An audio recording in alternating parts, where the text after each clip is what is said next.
많은 교회들이 예수님의 탄생을 축하하는 성탄절 행사를 합니다. 그런데 그 행사에 너무나 치우친 나머지 이민교회는 많은 교회가 12월 25일 성탄절 예배를 드리지 않습니다.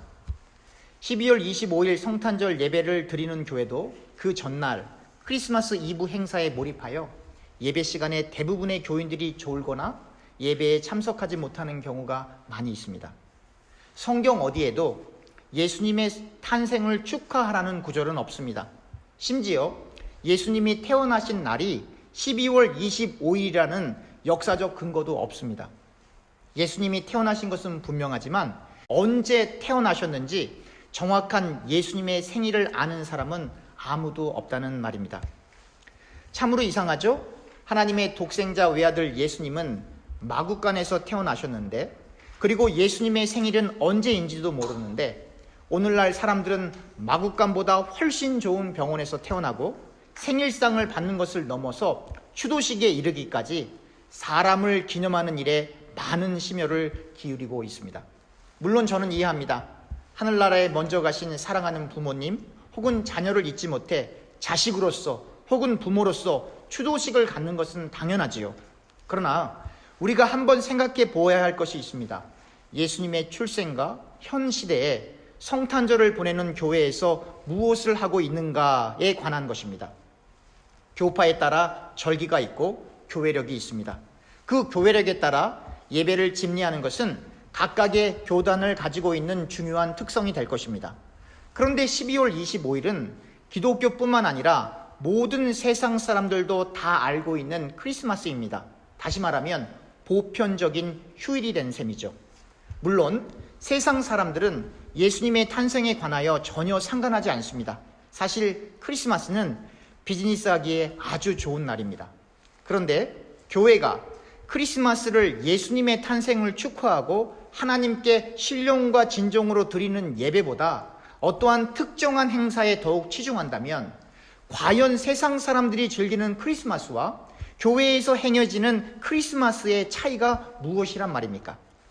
심지어 예수님이 태어나신 날을 12월 25일로 이 문명화된 세상에 살고 있는 모든 사람들이 다 알고 있는데, 그날에 예수님을 위한 예배를 드리지 않고 다른 행사들에 의해 성탄절 예배가 가리워진다면 과연 하나님이 기뻐하실까요?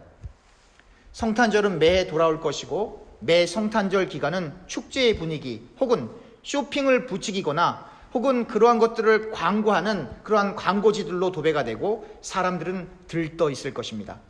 그러나 사실 예수님의 탄생에 관한 내용을 보면 오늘날 사람들이 기뻐하는 그 성탄절의 분위기와 정반대의 일이 유다 땅 베들레헴에서 일어났습니다. 로마 황제 어거스터스는 로마 전체 지역에 걸쳐서 인구 조사를 하도록 명령하였습니다.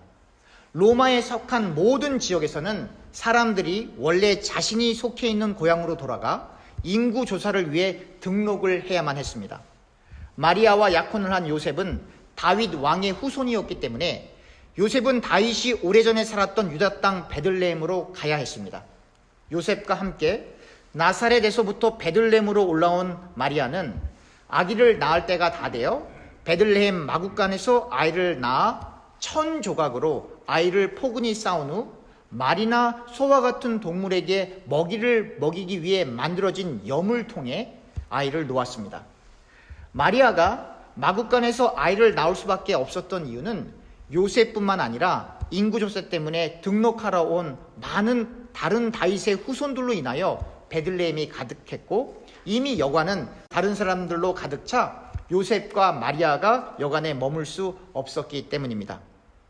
요셉 당시에는 결혼하지 않은 상태에서 약혼녀가 임신을 하게 되었을 경우에 율법에 따라 돌로 처형을 시키든지 아니면 공식적으로 이혼을 신청하여 이혼을 하던 아무런 문제가 되지 않았습니다. 아니, 그렇게 하는 것이 돌로 쳐서 그 여인을 죽이든지 공식적으로 파혼을 신청하여 그 여자를 쫓아내든지 그렇게 하는 것이 율법을 지키는 길이었습니다. 그러나 요셉은 마리아를 다른 사람들 앞에서 치욕스럽게 하지 않고 조용히 약혼을 파혼하려 하였습니다. 그런데 이러한 요셉을 가리켜 마태복음 1장 19절에 의로운 사람이라고 설명하고 있습니다. 겉으로는 율법을 어기고 있는데 이 요셉을 향하여 성경은 의로운 사람이다 라고 설명하고 있는 것이죠. 의로운 사람은 말씀을 문자적으로 지켜 다른 사람들을 비난하고 비판하고 정죄하는 사람이 아닙니다. 하나님 앞에 의로운 사람은 하나님의 말씀 가운데 그 진리를 바로 이해하여 하나님 중심적으로 그 말씀을 바로 깨달아 하나님이 그토록 사랑하시는 인간들을 회복시키시고 구원시키시려는 하나님의 일의 도구가 되어 사람을 돕는 사람인 것입니다. 그 사람이 바로 의로운 사람이다 라고 성경은 반증하고 있는 것입니다.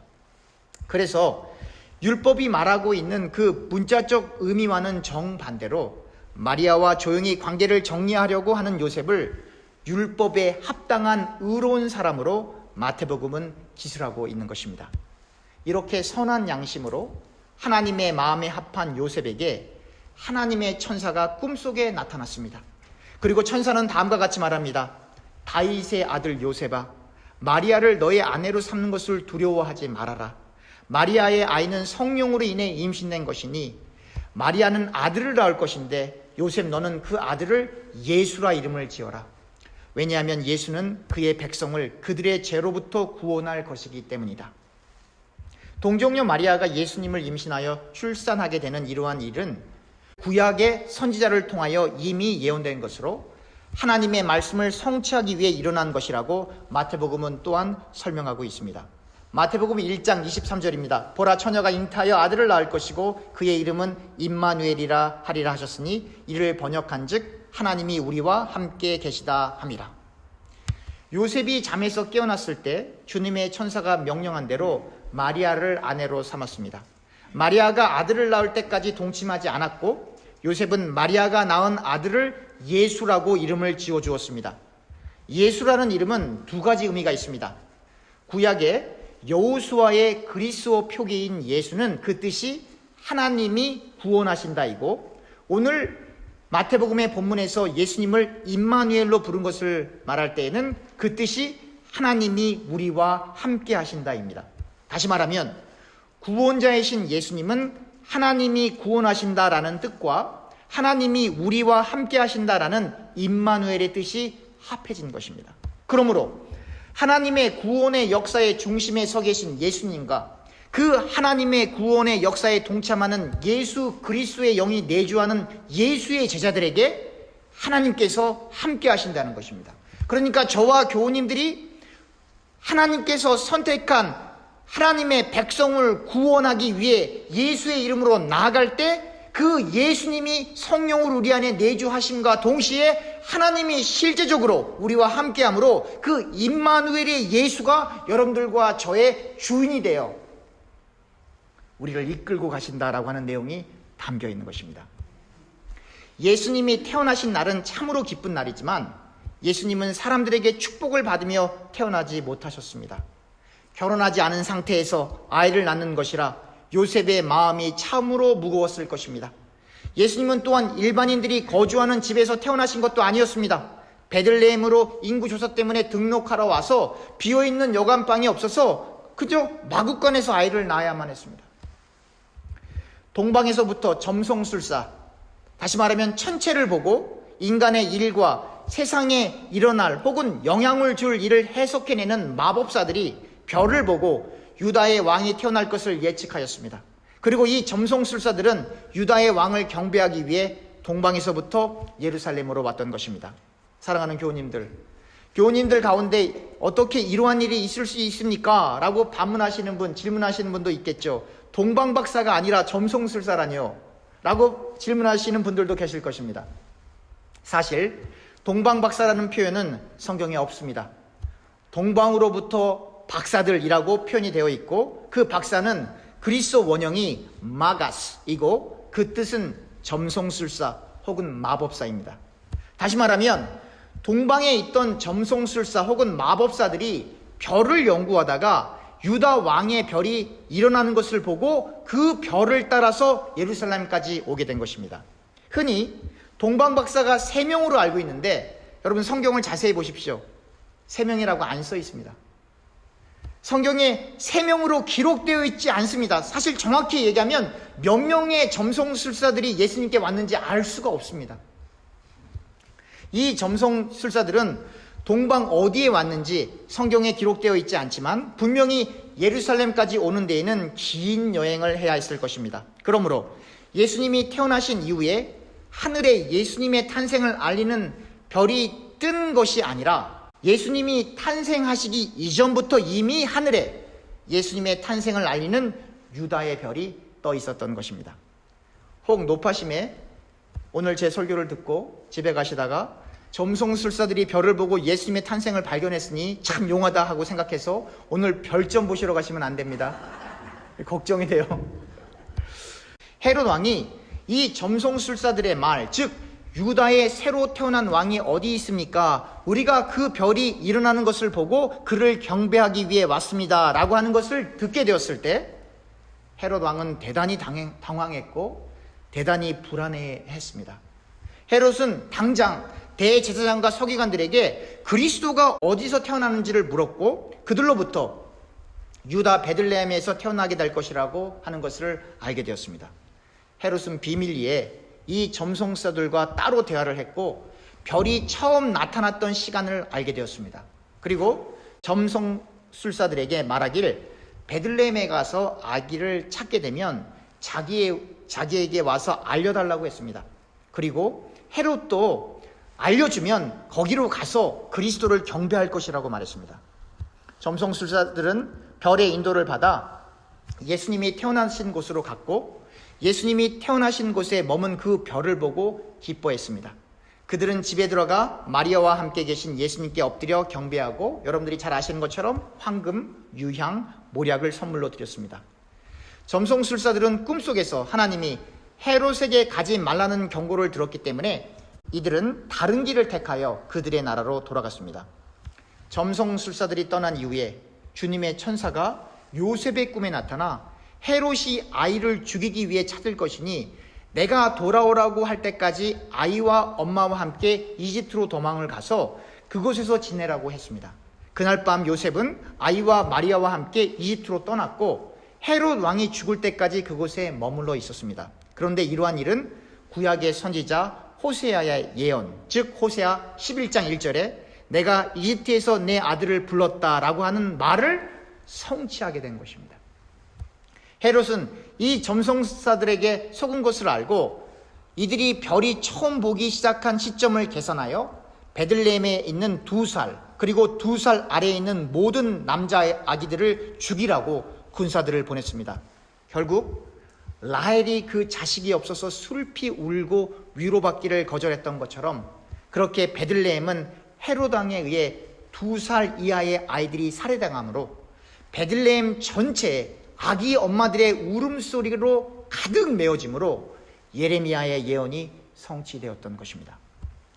예수님이 태어나실 때 그리고 예수님이 태어나신 후 조금 시간이 흘러 이스라엘은 혼동, 불안 그리고 슬픔으로 뒤덮였었습니다. 오직 동방에서 온 점성술사들만이 예수님을 경배할 수 있었습니다. 오늘날 크리스마스 시즌에 파티, 쇼핑, 들떠있는 분위기로 교회와 세상이 분주합니다. 예수님이 태어나던 시기와는 정반대의 현상이죠. 하지만 예수님 시대에도 예수님을 경배할 수 있었던 사람은 소수의 점성술사였듯이 오늘날 역시 예수님을 진정으로 경배할 수 있는 사람은 소수입니다. 크리스마스가 이교도에서부터 시작했다고 주장하는 사람들도 있습니다. 그리고 크리스마스는 그 어원이 Christ Mass입니다. 다시 말하면 그리스도의 미사라는 뜻입니다. 하지만 이러한 주장과 이러한 어원적 접근은 우리에게 더 이상 중요하지 않습니다. 세상 사람들이 크리스마스를 무엇이라 부르던 그 기원을 이교도에서 찾던 혹은 크리스마스 행사가 캐톨릭에서 나왔던 우리에겐 중요하지 않습니다. 우리는 이 크리스마스를 오직 예수님을 경배하고 하나님을 높이는 예배에 모든 초점을 두고 있기 때문입니다. 세상 사람들이 어떻게 크리스마스를 축하하던 저는 관심이 없습니다. 다른 이교도들이 어떻게 크리스마스를 보내던 저는 전혀 관심이 없습니다. 캐톨릭에서 크리스마스 미사를 어떻게 진행하던 그 역시 저는 관심이 없습니다. 사람들도 생일을 축하하고 심지어 추도식도 엄숙하게 보냈는데 예수의 제자로서 예수를 믿던 안 믿던 사람들이 12월 25일을 예수님의 생일로 알고 있는데 그 예수님의 생일날 하나님께 신령과 진정으로 예배할 수 없다면 말이 되겠습니까?